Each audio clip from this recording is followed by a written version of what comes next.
Breaking, un miracle s'est produit pour les Ambabwa au Nozo, Paul Biya sauvé. Bonjour et bienvenue à tous sur Camé Info 1.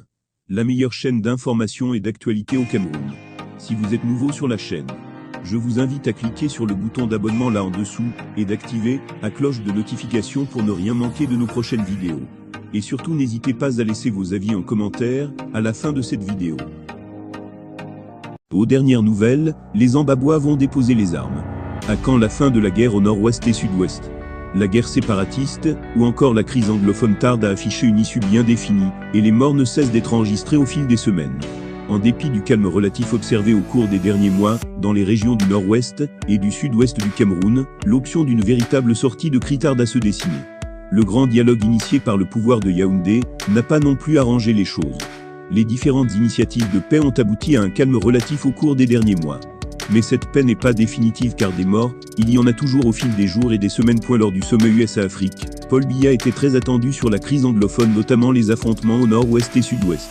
Bien avant ce sommet, les leaders ambazoniens ont ouvert la voie à un dialogue entre Paul Biya et les groupes séparatistes.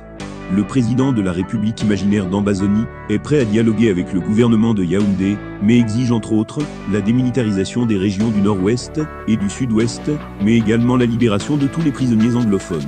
Les leaders séparatistes se revendiquant de l'état virtuel d'Ambazonie ne se sont jamais reconnus dans les résolutions prises dans ce rendez-vous et continuent d'appeler à la tenue d'un autre dialogue franc et organisé par une partie neutre.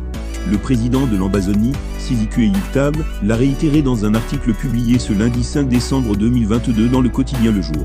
Il a d'ailleurs fixé ses conditions pour sa participation à la tenue d'un dialogue avec Yaoundé. Lisait-on ? Aux dernières nouvelles, les Ambabwa vont déposer définitivement les armes. Un leader ambazonien a plaidé pour un cessez-le-feu immédiat au Nozo. Comment le gouvernement va-t-il...